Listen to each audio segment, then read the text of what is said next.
I was sent this spray for shine and anti-frizz, taming flyaways. So here's our before. Let's do a really quick after. It also has mica and lion's mane mushrooms in it, which I've had lion's mane as adaptogens, but never on my hair. Okay, so shake it, spray it 6 to 8 inches from the hair. There we go. It smells really nice.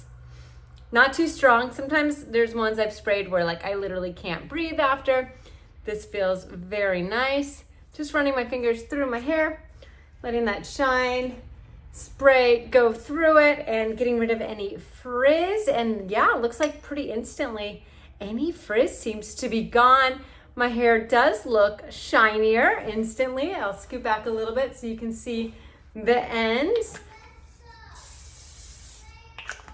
We'll do the side extra just to see if there's like a major difference there.